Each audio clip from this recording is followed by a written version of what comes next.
Serafina stood in the grand hall of Ashford Manor, her hands trembling behind her back where no one could see. The marble floor beneath her feet felt cold even through her worn shoes. She kept her chin high. She would not let him see her fear. Across from her, Duke Thorn of Blackwater leaned against the mantel like he owned the world. Maybe he did. His dark hair caught the firelight. His jaw was sharp enough to cut glass. His eyes, cold, grey, calculating, watched her like a hawk watches a mouse. "I'll say it again, Miss Ashford," he said. His voice was smooth as silk and just as dangerous. "Marry me, or I will destroy everything your family has left." Serafina's heart pounded in her chest. She could feel the blood rushing in her ears. Behind her, she heard her mother's soft gasp. Her younger sister Lily clutched her hand. Her father sat in his chair by the window, silent and pale. This man had already taken so much. Her father's business, their estate, their good name in society. Now he wanted more. He wanted her. "Why?" The word slipped out before she could stop it. "Why me? You could have any woman in England." Thorn pushed off the mantle. He walked toward her, slow and deliberate. Each step echoed in the silent room. He stopped just close enough that she could smell his cologne, cedar and something darker. "Because you're the only one who ever said no to me," he said. His lips curved into a smile that didn't reach his eyes. "And because your father owes me more than he could repay in 10 lifetimes. Serafina's nails bit into her palms. She wanted to slap him. She wanted to scream, but she couldn't. Not with her family watching, not with everything at stake. "And if I refuse?" she asked. Thorn tilted his head. "Then by tomorrow morning the world will know every shameful secret your father has been hiding. The debts, the gambling, the forged documents." He paused. "Your sister will never marry. Your mother will be shunned. And your father—" He glanced at the broken man by the window. "Well, debtor's prison is not kind to men his age." Serafina felt something crack inside her chest. Rage, maybe. Or despair. She couldn't tell anymore. She looked at her family. Her mother's face was wet with tears. Lily's eyes were wide and frightened. Her father wouldn't even look at her. They needed her. They had always needed her. She turned back to Thorn. She lifted her chin higher. And then she did something he clearly didn't expect. She smiled. "Fine," she said. Her voice was steady and cold. "I'll marry you, Duke Thorn." His eyebrows rose slightly. Surprise flickered across his face. "But you'll regret it," she added. Her smile widened. "I promise you that." For just a moment, something shifted in his expression. Confusion, maybe. Or was it respect? But then his mask slid back into place. "We'll see about that, Miss Ashford," he said. "The wedding will be in 3 weeks." He turned and walked toward the door. His boots clicked against the marble. He didn't look back. When the door closed behind him, Serafina's mother rushed to her side. "Oh, darling, you don't have to—" "Yes, I do," Serafina said. She pulled her hand free gently. "It's already done." She walked to her father's chair. She knelt beside him. His hands shook in his lap. "Papa," she whispered, "look at me." Slowly, her father raised his eyes. They were red and hollow. "I'm so sorry," he choked out. "I'm so sorry, my girl." Serafina took his hands. "It's all right. I'll fix this. I promise." But she didn't know how. Not yet. She only knew one thing for certain. Duke Thorn had made a mistake when he threatened her family. He thought he was buying a weak, frightened bride. Instead, he'd just made an enemy. And Serafina Ashford never forgot an enemy. Also, Serafina sat alone in her room. The fire had burned down to embers. Shadows danced on the walls. She stared at the letter in her hands, the letter her father had hidden for months. It was from a bank in London. It listed every debt, every lie, every crime her father had committed to keep their family afloat. And at the bottom, signed in bold ink, was the name of the man who owned it all. Duke Thorn of Blackwater. Seraphina's hands shook with rage. He'd planned this, all of it. He'd let her father dig himself deeper and deeper into debt. He'd waited like a spider in a web, and when the time was right, he'd struck. But why? What did he gain from marrying her? She folded the letter carefully. She tucked it into the drawer of her desk. Then she pulled out a fresh piece of paper and began to write. If Thorn thought she would be a quiet, obedient wife, he was wrong. She would marry him. She would play the part, but she would also uncover every secret he had. And when the time was right, she would destroy him the way he'd destroyed her family. A soft knock interrupted her thoughts. "Come in," she called. The door opened. Lily stepped inside, her long brown hair loose around her shoulders. She looked so young in her nightgown, just 17, still innocent. "I couldn't sleep," Lily said quietly. Seraphina set down her pen. "Come here." Lily crossed the room and sat on the edge of the bed. Her eyes were red from crying. "You don't have to do this, Sarah," she whispered. "We can find another way." Seraphina took her sister's hand. "There is no other way. You heard him. He owns everything." "But you'll be trapped," Lily said. Her voice broke. "Married to a man you hate." Seraphina squeezed her hand. "I won't be trapped. I'll be inside his world, close enough to find his weaknesses, close enough to fight back." Lily searched her face. "You're planning something." "I'm always planning something," Seraphina said with a small smile. Lily didn't smile back. "Be careful, Sarah. Men like him, they don't lose." "Then I'll be the first to beat him," Seraphina said. But deep down, she wasn't sure if she believed it. 3 days later, Seraphina received a summons to Blackwater Hall, Thorn's estate. The message was brief and cold. He wanted to discuss the wedding arrangements. She arrived by carriage in the late afternoon. Blackwater Hall rose from the countryside like a fortress. Dark stone walls, tall towers, windows that glittered like eyes. It looked like the kind of place where secrets went to hide. A butler met her at the door. He was tall and thin with a face like carved stone. He didn't smile. "Miss Ashford," he said with a stiff bow. "His Grace is waiting in the library." Seraphina followed him through the halls. Everything was dark wood and heavy curtains. Portraits of stern-faced ancestors lined the walls. They seemed to judge her as she passed. The library was at the end of a long corridor. The butler opened the door and stepped aside. Seraphina walked in. The room was massive. Shelves stretched from floor to ceiling, packed with books. A fire crackled in the hearth. And in the center of it all, sitting behind a desk, was Thorn. He didn't look up when she entered. He was reading something. A letter, maybe, or a contract. His brow was furrowed in concentration. For a moment, Seraphina just watched him. In the firelight, he looked almost human. Not the monster who'd threatened her family. Just a man. Then he glanced up, and the illusion shattered. "Miss Ashford," he said. He set down the paper.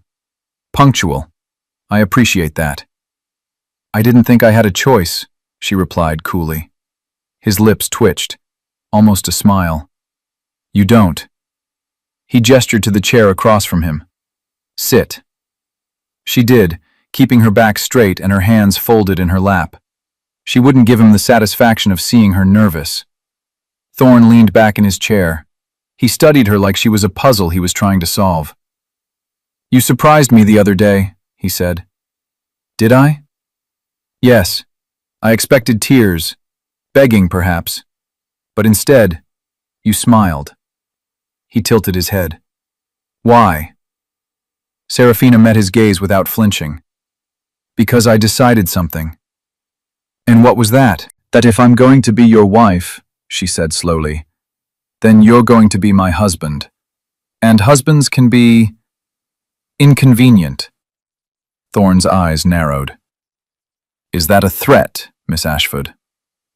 It's a promise, Your Grace. For a long moment, silence filled the room. The fire crackled. The clock on the mantel ticked. Then Thorne laughed. It was a low, genuine sound. It surprised her. You have spirit, he said. Good. I was worried you'd be boring. Serafina's jaw tightened. I'm so glad I can entertain you. Oh, you will, he said. His smile faded. But let me be clear, Miss Ashford. Spirit is one thing. Disobedience is another. You will marry me. You will behave as a duchess should. And you will not embarrass me. Or what? She challenged. You'll ruin my family? You've already done that. No, Thorne said quietly. I've threatened to. There's a difference. Serafina froze. What do you mean? Thorne leaned forward. His gray eyes locked onto hers. I mean that your father's secrets are still safe. For now. But if you cross me, if you try anything foolish, I will release every document, every letter, every piece of evidence I have. Do you understand? Serafina's blood ran cold. He was holding her family hostage. Still, even after she'd agreed. I understand, she said through gritted teeth. Good, Thorne stood. The wedding will be small, immediate family only. I've already made the arrangements. He walked around the desk, stopping just in front of her chair. He looked down at her, his expression unreadable. You'll move into Blackwater Hall the day after the ceremony, he said. Your family will remain at Ashford Manor. I'll forgive their debts. They'll be comfortable. Serafina's throat tightened. How generous. I can be generous, Thorne said, when I get what I want. He reached out. For a moment she thought he was going to touch her face. Her heart hammered. But instead, he picked up a small box from the desk behind her. He opened it. Inside was a ring, a thick band of gold with a dark emerald stone. This was my mother's, he said. He pulled the ring from the box. It's yours now. Before she could protest, he took her left hand. His fingers were warm against her skin. He slid the ring onto her finger. It fit perfectly. Serafina stared at it. The emerald gleamed in the firelight like a trapped star. There, Thorne said. Now it's official. He let go of her hand and stepped back. You may go. I'll send word about the ceremony. Serafina stood. Her legs felt unsteady, but she forced herself to walk calmly to the door. She paused at the threshold and looked back. Thorne had returned to his desk. He was reading again, as if she'd already ceased to exist. Your Grace, she said. He glanced up. You said I surprised you, she said. You should remember that, because I'm going to keep surprising you. She didn't wait for a response. She turned and walked out. But she didn't know that Thorne watched her go with something almost like admiration in his eyes. Something almost like fear. The morning of the wedding was grey and cold. Rain tapped against the windows of Ashford Manor like impatient fingers. Serafina stood in front of the mirror while her mother fastened the buttons on her dress. The gown was beautiful. Ivory silk with lace sleeves, a long train, a veil that fell like a waterfall down her back. It felt like a costume. You look like an angel, her mother whispered. Her eyes were wet with tears. Serafina forced a smile. I don't feel like one. Her mother's hands stilled. Sarah, are you sure about this? Serafina met her mother's eyes in the mirror. No, but it's too late now. A soft knock came at the door. Lily stepped inside, carrying a bouquet of white roses. It's time, she said quietly. Serafina took a deep breath. She turned away from the mirror. She took the bouquet from Lily's hands. Let's get this over with, she said. The ceremony was held in the small chapel on the Blackwater estate. Just as Thorne had promised, only immediate family attended. Her parents, Lily, and on Thorn's side, no one. Serafina found that strange. A duke with no family, no friends. What kind of man was he? The chapel was dim and smelled of old stone and candle wax. Serafina walked down the aisle alone. Her father had offered, but she'd refused. She didn't want his guilt weighing on her. At the altar, Thorn waited. He wore a black suit that made him look even more severe. His face was unreadable. When she reached him, he didn't smile. He simply held out his hand. She placed hers in it. His grip was firm and warm. It steadied her more than she wanted to admit. The priest began. His voice echoed in the empty chapel. The words blurred together. Love, honor, obey. Serafina barely heard them. She was too focused on the man beside her, on the way his jaw tightened when the priest mentioned love, on the way his thumb brushed, just once, against the back of her hand. Was it deliberate?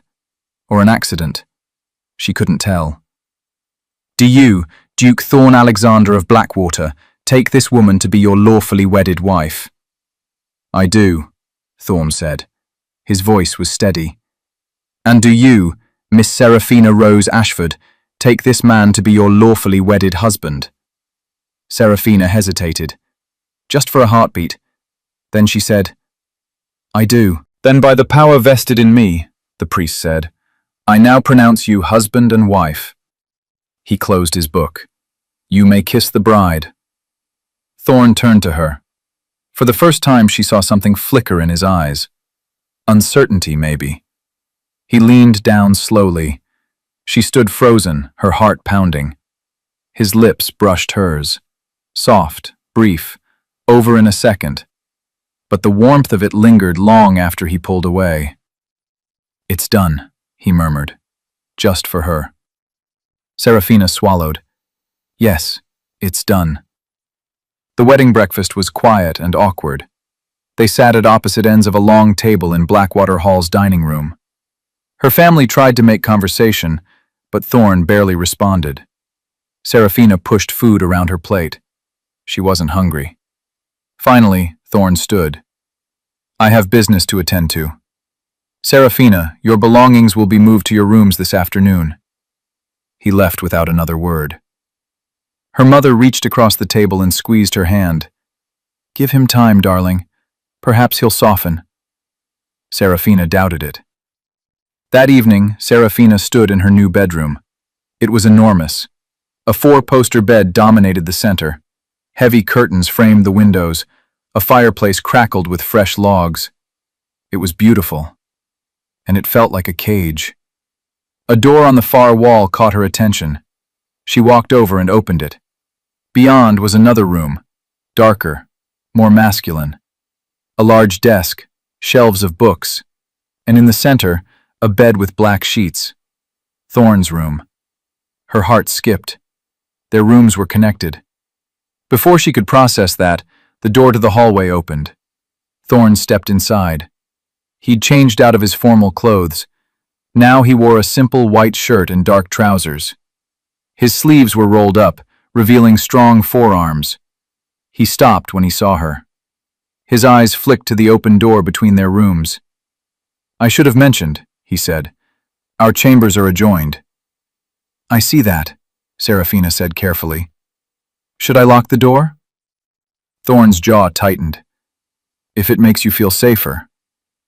It's not about safety, she said. It's about privacy. Then by all means lock it, he said. His tone was cold. I have no intention of forcing myself on you if that's what you're worried about. Serafina blinked. She hadn't expected that. Then why connect the rooms? She asked. Thorn hesitated. For a moment he looked almost uncomfortable. Tradition, he said finally. The Duke and Duchess of Blackwater have always had connected rooms. I see, Serafina said. She didn't believe him. Thorn crossed his arms. I came to tell you that I'll be away for a few days. Business in London. Already? She asked before she could stop herself. His eyebrow rose. Missing me already, wife? Not at all, she said quickly. I was just surprised. Get used to it, Thorn said. I'm off and away. He turned to leave. Thorn, she called. He paused, looked back. Why did you really force me to marry you? She asked. The truth. For a long moment he just stared at her. Then he said, because I could. And he walked out. Serafina stood alone in the silent room, her hands curled into fists. She wanted to scream, to throw something, but instead she walked to the door between their rooms, and she locked it. 3 days passed. Thorn didn't return from London. Serafina was alone in Blackwater Hall except for the servants, who moved like ghosts through the corridors. She spent the time exploring. The house was enormous, rooms upon rooms, some locked, some empty, some filled with dusty furniture covered in white sheets. It felt like a place where people came to disappear. On the 4th day, Serafina found the gallery. It was on the 2nd floor, hidden behind a door she'd thought was a closet. Inside, portraits lined the walls. Generations of Blackwater ancestors stared down at her with serious faces. She walked slowly along the wall, studying each one. Lords and ladies, soldiers, scholars. And then she stopped. At the end of the row was a portrait of a woman. She was young, perhaps Serafina's age. She had dark hair and soft eyes. She wore a green dress that matched the emerald on Serafina's finger. Beneath the portrait was a small brass plate. Lady Annabel Thorn, Duchess of Blackwater, beloved wife, gone too soon. Serafina's breath caught. Thorn had been married before. You shouldn't be in here. She spun around. Thorn stood in the doorway. His coat was wet from rain. His hair was mussed. He looked exhausted. I was just exploring, Serafina stammered. Thorn's eyes moved to the portrait behind her. His expression went cold and hard. Get out, he said quietly. Thorn, I didn't know. Get out. Serafina's heart raced, but she lifted her chin. No. His eyes snapped to hers. What did you say? I said no, Serafina repeated. Her voice shook, but she held her ground. I'm your wife now. This is my home. I have a right to know about the woman who came before me. Thorn crossed the room in 3 long strides. He stopped just inches from her. His eyes burned with something dark and dangerous. You have no rights, he said. His voice was low and lethal. You are here because I allow it. Don't forget that. Serafina's breath came fast, but she didn't back down. Who was she? She asked. Thorn's jaw clenched. None of your concern. You gave me her ring, Serafina said. She held up her hand. The emerald glittered. You put me in her rooms. You made me your wife. I think that makes it my concern. For a moment she thought he might explode. His hands curled into fists. His chest rose and fell with sharp breaths. But then, something shifted. The anger drained from his face, replaced by something worse. Grief. She was my wife, he said quietly. She died 2 years ago. Serafina's heart twisted. How? Thorn turned away. He walked to the window and stared out at the rain. Fever, he said. It took her in 3 days. I couldn't save her. Serafina's throat tightened. She'd expected cruelty from this man, arrogance, but not this, not pain so raw it bled through his words. I'm sorry, she whispered. Thorn laughed bitterly. Are you? Or are you just trying to find a weakness? Serafina flinched. I wouldn't use someone's grief as a weapon. Wouldn't you? Thorn turned back to her. His eyes were cold again. You hate me. You said so yourself. You said I'd regret marrying you. I do hate you, Serafina said honestly. But not for this. Thorn stared at her. She couldn't read his expression. Get out, he said again. But this time his voice was tired, empty. Serafina hesitated, then she walked to the door. She paused on the threshold. "For what it's worth," she said softly, "I think she would have wanted you to move on." She didn't wait for a response. She left him alone with his ghosts. But later that night, lying in her bed, Serafina couldn't stop thinking about the portrait, about the sadness in Thorn's eyes, about the fact that maybe, just maybe, he wasn't the monster she'd thought. And that terrified her more than anything. The next morning, Serafina woke to a knock on her door. A maid entered with a tray, tea, toast, and a single white rose in a glass vase. "From His Grace," the maid said shyly. Serafina stared at the rose. No note, no explanation, just the flower. What did it mean? She didn't see Thorn for the rest of the day, but that evening, when she came down for dinner, she found him waiting in the dining room. He stood when she entered. "Serafina." She blinked. He'd never used her first name before. "Your Grace," she said carefully. He pulled out a chair. "Sit, please." She did, watching him warily. Thorn took his own seat. For a moment, he just looked at her.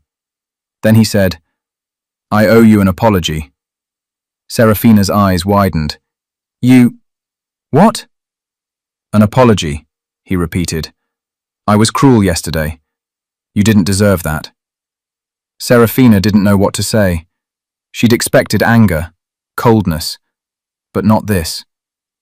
"I didn't mean to intrude," she said finally. "I should have asked permission." "No," Thorn said. "You were right. This is your home now. You should know its history." He paused. "And mine." Serafina's heart beat faster. "Why did you marry me, Thorn? Really?" Thorn set down his glass. He met her eyes. "Because I was alone," he said quietly, "and I was tired of being alone." The honesty of it stole her breath. "But you blackmailed me," she said. "You threatened my family." "I know." Thorn's jaw tightened. "I'm not proud of it, but I didn't know another way." "You could have courted me," Serafina said, "like a normal person." "And would you have said yes?" Serafina opened her mouth, then closed it. Because he was right. She wouldn't have. "You're a duke," she said instead. "You could have any woman." "I didn't want any woman," Thorn said. "I wanted someone strong, someone who wouldn't break, someone who would fight back." He leaned forward. "I wanted you." Serafina's breath caught. The way he said it, low and intense, made her skin tingle. "That doesn't make it right," she said. "No," Thorn agreed. "It doesn't." Silence fell between them, but it was different now, softer, less hostile. "I saw you at a ball once," Thorn said suddenly. 2 years ago, you were dancing with some pompous lord. He said something and you laughed, but it wasn't real. I could tell." Serafina frowned. "I don't remember that." "I do," Thorn said. "I remember thinking you looked like you were drowning, like you were pretending to be someone you weren't." Serafina's chest tightened, because he was right. She'd spent so many years pretending, being the perfect daughter, the responsible sister, the obedient lady. "And you thought marrying you would fix that?" she asked. "No," Thorn said. "I thought marrying you would give you a reason to stop pretending." Serafina stared at him. She didn't know if she wanted to slap him or kiss him. "That's the most arrogant thing I've ever heard," she said. Thorn's lips twitched, almost a smile. "Probably." Despite herself, Serafina felt her own lips curve. And for the first time since the wedding, they ate dinner together without hostility. They talked, about books, about the estate, about nothing important. But it felt important. It felt like the beginning of something. That night, Serafina couldn't sleep. She stood by the window, watching the moon rise over the gardens. The ring on her finger caught the light. She twisted it absently. She thought about Thorn, about the sadness in his eyes, about the way he'd said, I wanted you. A soft sound made her turn. The door between their rooms was open, just a crack. Thorn stood in the doorway. He wore only his shirt sleeves and trousers. His hair was disheveled. I couldn't sleep either, he said. Seraphina's heart skipped. Thorn, I'm not here to seduce you, he said quickly. I wanted to make sure you were all right. I'm fine, she said. He nodded, but he didn't leave. He stepped into the room, slowly, carefully. I meant what I said earlier, he said, about being alone. I've been alone for a long time, Seraphina. Even when Annabelle was alive, I was alone. Seraphina's throat tightened. Why? Thorn looked away. Because I loved her, but she didn't love me. Not really. She loved the title, the estate, the life I could give her, but not me. Thorn, Seraphina whispered. I thought maybe with you it could be different, he said. His voice was raw, vulnerable. I thought maybe if I forced you, if I kept you close, you'd see me. Really see me. Seraphina's eyes burned with unshed tears. That's not how it works. I know, Thorn said. He finally looked at her. But I didn't know what else to do. For a long moment, they just stood there. Two people trapped in a marriage neither had wanted. Two people carrying more pain than anyone could see. I see you now, Seraphina said softly. Thorn's breath hitched. Do you? Yes, she said. I see a man who's hurt. A man who's scared. A man who's trying so hard to be strong that he's forgotten how to be human. Thorn closed his eyes. Seraphina. She crossed the room. She stopped in front of him, and then, before she could think better of it, she reached up and touched his face. His eyes flew open. He stared at her, shock written all over his features. I still don't forgive you, she said. But I understand you. A little. Thorn's hand came up.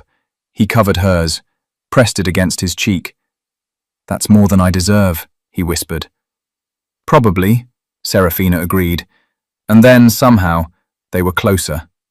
His other hand was on her waist. Her breath was coming fast. His eyes were dark and intense and locked on hers.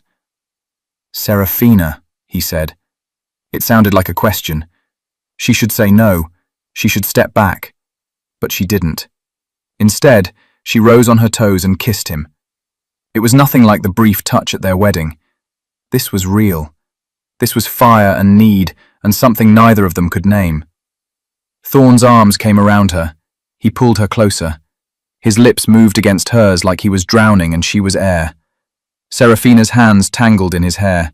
She kissed him back with everything she had, all her anger, all her fear, all her confusion. When they finally broke apart, they were both breathing hard. Seraphina started. Don't, Thorn said. Don't think. Not tonight. He kissed her again. Softer this time. Tender. And Seraphina let herself fall. Just for tonight. Morning came too soon. Seraphina woke tangled in sheets that weren't hers, in a bed that wasn't hers, with a man who was her husband, but still felt like a stranger. Thorn was already awake. He sat on the edge of the bed, his back to her. The morning light painted him in gold and shadow. Thorn, she said softly. He didn't turn. I have to go to London again. Seraphina's chest tightened. When? Today. Oh. She pulled the sheet up to her chin. How long? A week, maybe more. Silence stretched between them. Last night felt like a dream, or a mistake. She wasn't sure which. Thorn, about last night. It doesn't change anything, he said. His voice was flat. We're still trapped, both of us. Seraphina flinched. Is that what you think this is? A trap? Thorn finally turned to look at her. His eyes were guarded again. The vulnerability from last night was gone. Isn't it? He asked. Seraphina didn't have an answer. Thorn stood. He pulled on his shirt. I'll send word when I return. And then he was gone. Seraphina sat alone in his bed, feeling more confused than ever. A week passed. Then 2. Thorn didn't return. He didn't send word. Seraphina tried not to care. She told herself she was glad to be alone, glad to be free of him. But the truth was, she missed him. The talks over dinner, the way he looked at her, the way he'd kissed her like she was something precious. She hated herself for missing him. To distract herself, she threw herself into running the estate. The staff seemed surprised at first, but they warmed to her quickly. She learned the tenants' names. She visited the farms. She ordered repairs to the old mill. She made Blackwater Hall a home. One afternoon, while going through the estate's accounts, she found something strange. Payments to a name she didn't recognize. Large sums, regularly. Mr. Edmund Hartley. She asked the steward about it. He went pale. That's a private matter, Your Grace. I'm the Duchess, Seraphina said firmly. Nothing is private from me. The steward hesitated. Then he said, Mr. Hartley is His Grace's solicitor, but the payments aren't for legal work. Then what are they for? I don't know, Your Grace. Only the Duke knows. Seraphina's mind raced. What was Thorn paying for? And why keep it secret? She made a decision. If Thorn wouldn't tell her the truth, she'd find it herself. 3 days later, Seraphina travelled to London. She told the staff she was visiting her family, but that was a lie. She went straight to the address listed for Mr. Edmund Hartley. It was a small office in a quiet corner of the city. She knocked. A thin man with spectacles answered. Can I help you? I'm looking for Mr. Hartley, Seraphina said. That's me, he said. His eyes narrowed. Who are you? I'm the Duchess of Blackwater. Hartley's face went white. Your Grace, I wasn't expecting. I want to know why my husband pays you, Seraphina said. And I want the truth. Hartley swallowed. I can't. It's confidential. I'm his wife, Seraphina said. Tell me. Hartley looked torn. Then he sighed. Come inside. She followed him into a cramped office filled with papers and books. He gestured to a chair. Your husband, Hartley said carefully, has been paying me to track down information. What kind of information? About his first wife, Hartley said. Lady Annabel. Seraphina's heart skipped. Why? Hartley hesitated. Because he doesn't believe she died of a fever. Seraphina's blood ran cold. What? He thinks she was poisoned, Hartley said quietly. And he's been trying to prove it for 2 years. Seraphina couldn't breathe. Who would poison her? That's what he's trying to find out, Hartley said. But whoever it was, they were careful. There's no evidence, no witnesses, nothing. Seraphina's mind spun. No wonder Thorn was so cold, so distant. He wasn't just grieving, he was hunting a murderer. Does he have any suspects? She asked. Hartley looked uncomfortable. 1. Who? Your father. The world tilted. What? Your father owed the Duke money even then, Hartley said. And Lady Annabel was trying to convince His Grace to forgive the debt. The Duke refused. She died a week later. Seraphina stood. Her legs shook. That's insane. My father would never. I'm just telling you what I know, Hartley said. The Duke thinks your father had motive. Seraphina's chest felt tight. Is that why he married me? To get close to my family? Hartley said nothing, which was answer enough. Seraphina turned and ran. She went straight to Blackwater Hall. She stormed through the doors. The butler tried to stop her, but she pushed past him. She found Thorn in his study. He looked up, startled. Seraphina, I thought you were in London. You think my father killed your wife, she said. Her voice shook with rage. Thorn froze. How could you? She shouted. How could you marry me if you thought that? Thorn stood. Seraphina, Let me explain. Explain what? She demanded. That you married me to torture him? To punish him? No! Thorn crossed the room. He tried to take her hands, but she jerked away. Don't touch me, she hissed. Serafina, please, Thorn said. His eyes were desperate. It wasn't like that. Then what was it like? She demanded. Tell me the truth. For once in your life, tell me the truth. Thorn's jaw worked. Then he said, I suspected him at first, yes, but I was wrong. Serafina stared at him. What? I was wrong, Thorn repeated. I investigated. I found proof. Your father didn't do it. Then who did? Serafina asked. I don't know, Thorn said, but it wasn't him. Serafina's anger faltered. If you knew he was innocent, why did you still blackmail him? Thorn looked away. Because I'd already started, and I didn't know how to stop.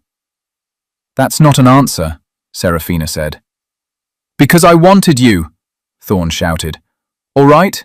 I wanted you, and I knew if I told you the truth, if I told you I'd suspected your father of murder, you'd never forgive me. So I kept it hidden.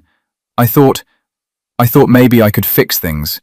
Maybe I could find the real killer and make everything right. Serafina's eyes burned. You should have told me. I know, Thorn said. His voice cracked. I know. I'm sorry. Serafina turned away. Tears streamed down her face. I can't do this. Serafina. I can't, she said. I can't be married to someone who lies, who manipulates, who plays games with people's lives. I'm not playing games anymore, Thorn said. I swear to you, I just want... What? Serafina turned back to him. What do you want, Thorn? You, he said simply. I just want you. Serafina's heart broke, because she wanted him too. Despite everything, despite the lies and the blackmail and the secrets. But wanting wasn't enough. I need time, she whispered. Thorn's face fell, but he nodded. All right. Serafina walked to the door. She paused. Find the killer, Thorn. Find out who really killed Annabelle. And then maybe we can talk. I will, Thorn said. I promise. Serafina left, and Thorn stood alone in the study, surrounded by his ghosts. For 3 weeks, Serafina stayed in the west wing of Blackwater Hall. Thorn stayed in the east.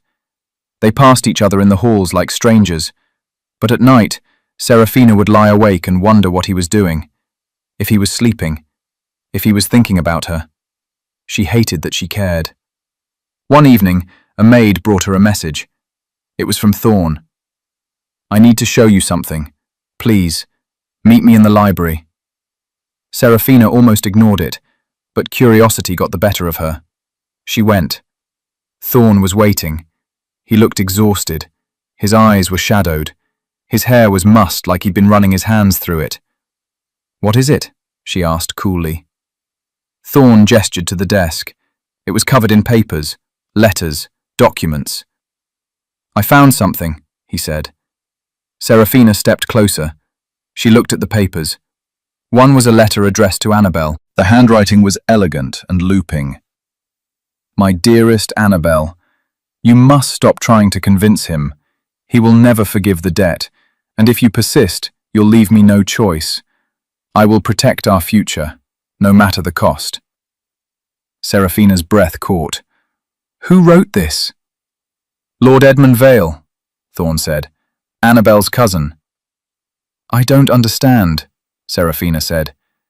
Neither did I at first, Thorn said. But then I dug deeper. Vale was in debt too. Badly. And he was Annabelle's only living relative. If she died, he inherited her dowry. Serafina's eyes widened. He killed her for money. I think so, Thorn said, but I can't prove it. Not yet. Why show me this? Serafina asked. Thorn met her eyes. Because I need your help. Serafina's heart skipped. My help? Vale is hosting a ball next week, Thorn said. If I go, he'll be suspicious. But if we both go, as a happily married couple, we might be able to search his study. Find proof. Serafina shook her head. Thorn, that's dangerous. I know, he said, but it's the only way. Serafina looked at the letter again. She thought about Annabelle, about the portrait in the gallery, about a woman who died too young because someone wanted money. All right, she said. I'll help you. Thorn's eyes lit with something like hope. Thank you. But after this, Serafina said, I want the truth, about everything. No more secrets. No more secrets, Thorn agreed. The night of the ball, Serafina wore a gown of deep blue silk. Her hair was pinned up with diamond clips. The emerald ring glittered on her finger. Thorn wore a black suit with a silver waistcoat. He looked every inch the powerful duke. But when he saw her, he stopped. His eyes went wide. You look... He trailed off. What? Serafina asked. Beautiful, he said softly. You look beautiful. Serafina's cheeks warmed. Thank you. They travelled to Vale's estate in silence. The ball was already underway when they arrived. Music spilled from the open doors. Couples danced in the grand ballroom. Lord Edmund Vale greeted them at the entrance. He was tall and handsome, with cold blue eyes. Your Grace, he said to Thorn, and the new Duchess. How lovely to finally meet you. Serafina forced a smile. A pleasure, Lord Vale. Vale's eyes lingered on her a little too long. Thorn's hand tightened on her waist. Shall we dance? Thorn asked her pointedly. Of course, Serafina said. They moved onto the dance floor. Thorn pulled her close. His hand was warm on her back. Stay close to me, he murmured. Don't let him separate us. I won't, Serafina promised. They danced 3 songs. Then Thorn whispered, I'm going to find his study. Keep him distracted. How? Serafina hissed. You'll think of something, Thorn said. He kissed her temple. Be careful. And then he was gone, slipping into the crowd. Serafina's heart pounded. She looked around. Vale was watching her from across the room. She took a deep breath. Then she walked straight toward him. Lord Vale, she said brightly, would you honor me with a dance? Vale's eyebrows rose. I'd be delighted, Your Grace. He led her onto the floor. His hand was cold and clammy. Serafina suppressed a shiver. Your husband is a lucky man, Vale said as they moved. Thank you, Serafina said. Tell me, Vale said. His eyes were sharp. How did you two meet? I heard the courtship was quite sudden. Serafina's mind raced. It was love at first sight, she lied smoothly. Sometimes you just know. Vale said. How romantic. But he didn't sound like he believed her. The song ended. Vale bowed. Thank you for the dance, Your Grace. Serafina curtsied. She turned to leave. Vale's hand closed around her wrist. Actually, he said. His smile didn't reach his eyes. There's something I'd like to show you. A painting I recently acquired. I think you'd appreciate it. Serafina's pulse spiked. I really should find my husband. It will only take a moment, Vale said. His grip tightened. Serafina's heart raced. But she forced a smile. Of course. Vale led her out of the ballroom, down a corridor, away from the crowd. Serafina's mind screamed at her to run, but she needed to buy Thorn time. Vale opened a door. Inside was a small sitting room, dark, empty. Where's the painting? Serafina asked. Vale closed the door behind them. He locked it. There is no painting, he said. Serafina's blood turned to ice. Lord Vale. You're a terrible liar, Your Grace, Vale said. He stepped closer. Did you really think I wouldn't notice your husband sneaking away? Did you think I didn't know why you're here? Serafina backed up. I don't know what you mean. You're looking for proof, Vale said. Proof that I killed Annabelle, but you won't find it. I was very careful. Seraphina's breath came fast. You admit it? Why not? Vale shrugged. You're not leaving this room alive. He pulled a knife from his coat. Seraphina screamed. Thorn heard the scream from Vale's study. His blood turned to ice. Seraphina. He ran. He didn't think. He just ran. He found the sitting room. The door was locked. He slammed his shoulder against it. Once. Twice. On the third try, it broke open. Inside, Vale had Seraphina backed against the wall. The knife gleamed in his hand. Thorn saw red. He crossed the room in 2 strides. He grabbed Vale by the collar and threw him across the room. Vale hit the wall with a sickening thud. Thorn didn't stop. He went after him. His fists flew. Once. Twice. 3 times. Thorn, stop! Seraphina's voice cut through the haze. Thorn, you'll kill him! Thorn froze.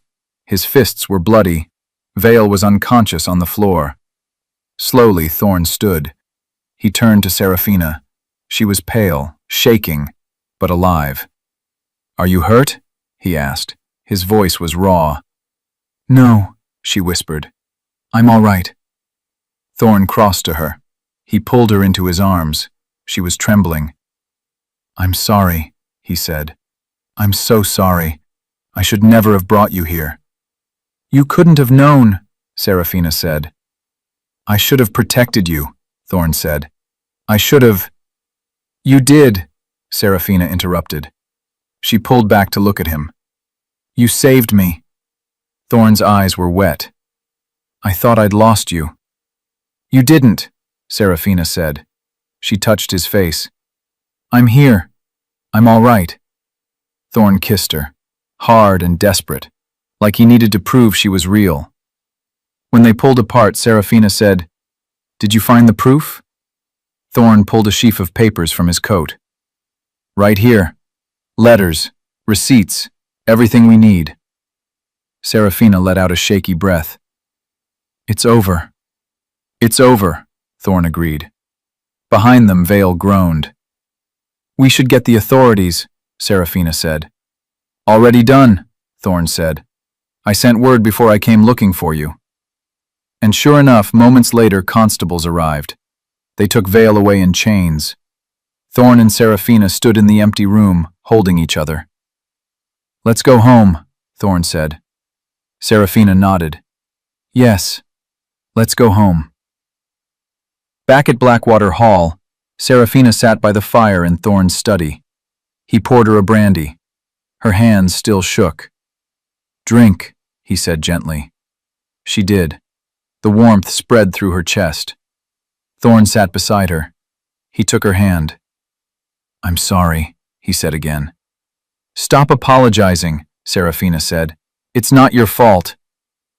I put you in danger, Thorn said. I should have. Thorn, Seraphina interrupted. She turned to face him. I chose to help you. I knew the risks. Thorn's jaw tightened. Still nothing, Seraphina said. You did what you had to do. You found Annabelle's killer. You got justice for her. Thorn looked away. I don't know if it's justice. Nothing brings her back. No, Seraphina agreed. But at least now you know the truth. You can stop carrying that weight. Thorn's eyes met hers. I've been carrying a lot of weight. I know, Seraphina said softly. I lied to you, Thorn said. So many times. About your father. About why I married you. About everything. I know, Seraphina said again. Why are you still here? Thorn asked. His voice broke. Why haven't you left me? Seraphina took a deep breath. Because I understand you now. I understand that you were hurt and scared and alone. I understand that you made mistakes because you didn't know what else to do. That doesn't make it right, Thorn said. No, Seraphina agreed, but it makes it human. Thorn's eyes filled with tears. I don't deserve you. Probably not, Serafina said with a small smile, "but you're stuck with me anyway." Thorn let out a broken laugh. He pulled her into his arms. "I love you," he whispered. "I know I have no right to say that, but I do. I love you." Serafina's heart stuttered. She pulled back to look at him. "Say it again." "I love you," Thorn repeated. His eyes were fierce. "I love you, Serafina. I think I've loved you since the moment you smiled and told me I'd regret marrying you." Serafina's eyes burned with tears. "You're ridiculous." "I know," Thorn said. "And arrogant." "I know." "And you blackmailed me into marrying you." "I know," Thorn said. His voice was thick. "I know. And I'll spend the rest of my life making it up to you. I swear it." Serafina searched his face. She saw the truth there, the love, the regret, the hope. "I love you too," she whispered. Thorn went very still. "What?" "I love you," Serafina said.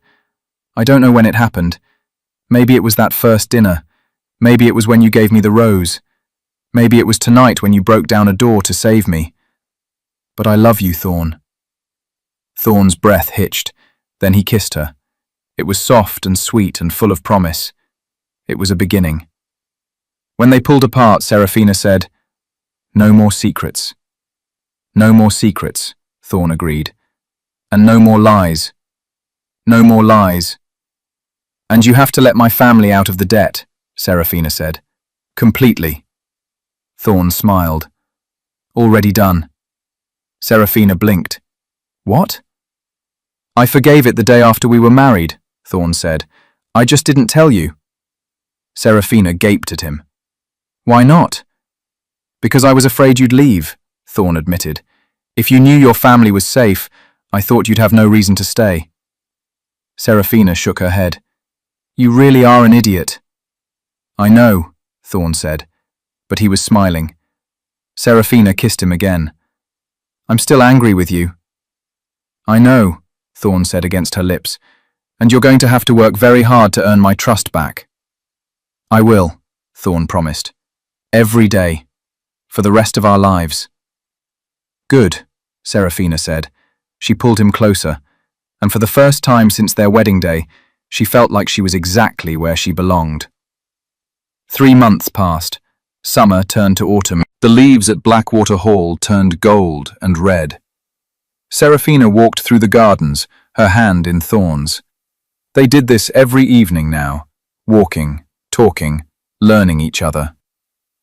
"I was thinking," Thorn said, "we should host a ball." Serafina looked at him in surprise. "You want to host a ball?" "I want to show you off," Thorn said. "Let society see what an amazing duchess I have." Serafina laughed. "You're ridiculous." "You say that a lot," Thorn observed. "Because it's true," Serafina said. Thorn pulled her close. "I prefer charmingly eccentric." "That's not a thing," Serafina said. "It is now," Thorn said. He kissed her forehead. "So, what do you say? A ball?" Serafina considered. "Only if we can invite my family." "Of course," Thorn said. "In fact, I already sent the invitation." Serafina smiled. Thorn had been making an effort with her family. He'd visited her father and apologized. He'd promised to help rebuild the family business. He'd even danced with Lily at a small dinner party. It wasn't perfect, but it was progress. "All right," Serafina said. "Let's have a ball." The ball was magnificent. The entire estate was lit with candles. Music filled the air. Guests arrived in carriages, dressed in their finest. Serafina wore a gown of emerald green, the same shade as her ring. Thorn couldn't take his eyes off her. "You're staring," she whispered as they greeted guests. "Can't help it," Thorn said. "You're stunning." Serafina blushed. Even after 3 months, his compliments still made her heart flutter. The dancing began. Thorn led her onto the floor. They moved together perfectly, like they'd been doing this for years. "Happy?" Thorn asked. Serafina looked up at him, at the man who'd blackmailed her into marriage, the man who'd lied and manipulated and caused her so much pain, the man who'd also saved her, protected her, loved her. "Yes," she said, "I'm happy." Thorn's smile was radiant. "Good, because I have something for you." "Thorn, you already gave me a ball," Serafina said. "This is different," Thorn said. He reached into his coat and pulled out a folded document. Serafina took it. She opened it carefully. It was a deed. To Ashford Manor. "What is this?" she asked.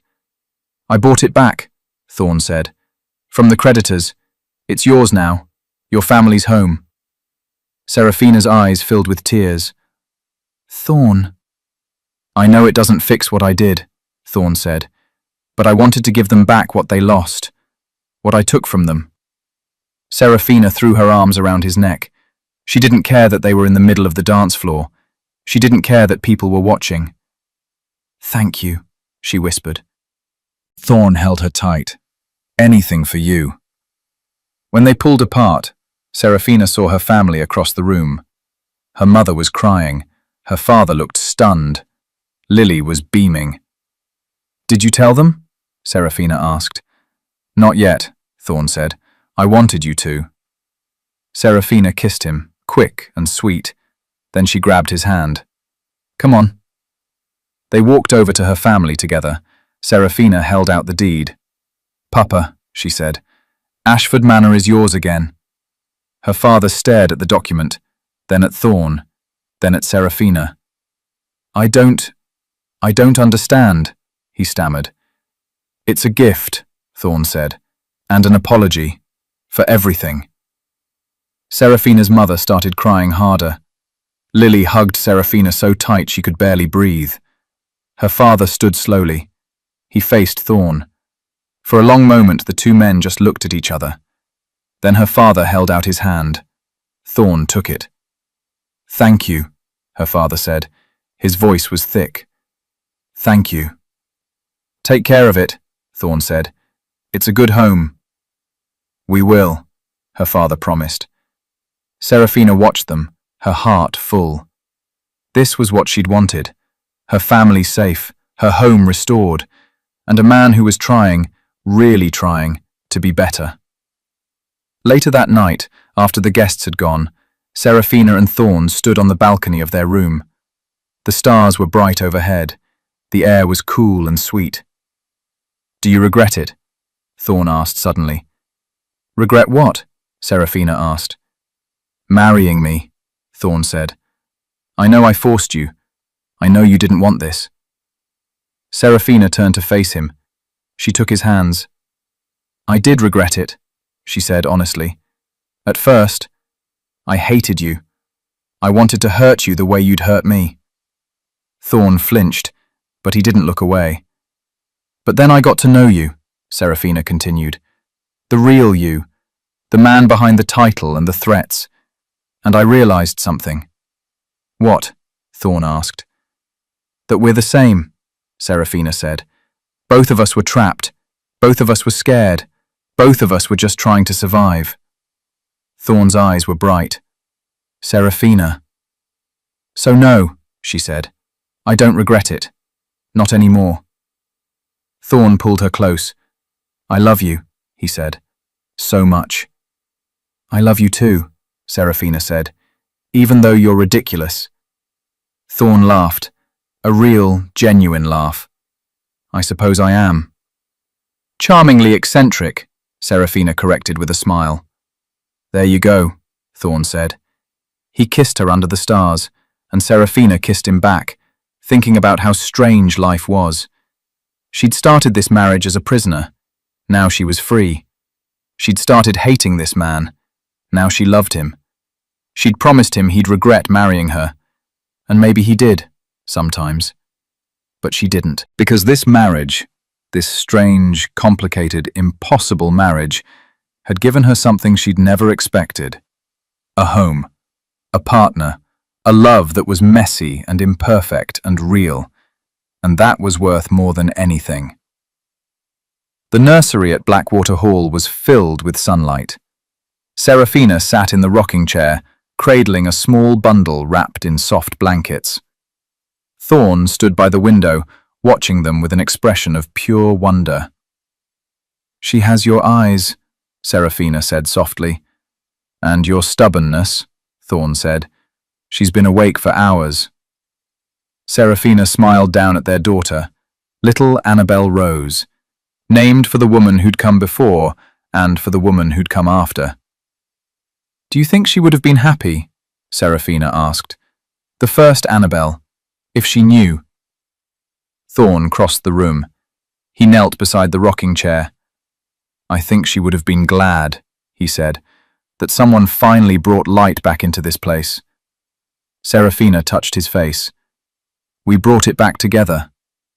"Together," Thorn agreed. Their daughter yawned. Her tiny fist waved in the air. Thorn caught it gently. She gripped his finger with surprising strength. "She's going to be trouble," Thorn said. "Like her father," Serafina said. "And her mother," Thorn countered. Serafina laughed. "Fair enough." She looked around the nursery, at the toys already piled in the corner, at the mobile hanging above the crib, at the life they'd built together. A year ago, she'd stood in Ashford Manor and agreed to marry a man she hated, a man who'd threatened everything she loved. Now that man was her husband, her partner, the father of her child. Life was strange like that. "Thorn," she said. "I'm glad you threatened to ruin my family," she said. Thorn's head snapped up. "What?" Serafina smiled. "Because if you hadn't, I never would have married you, and I never would have found this." "Found what?" Thorn asked. "Happiness," Serafina said simply. Thorn's eyes filled with tears. He leaned forward and kissed her, soft and sweet. "I'm glad I threatened to ruin your family too," he said. Serafina laughed. "That's terrible." "But true," Thorn said. He looked down at their daughter. "I'd do it all again. Every mistake, every lie, if it meant I'd end up here. With you. With her." "No more lies, though," Serafina said. "No more lies," Thorn promised. And as they sat together in the sunlit nursery, holding their daughter, they both knew something for certain. This was home. This was love. This was exactly where they were meant to be.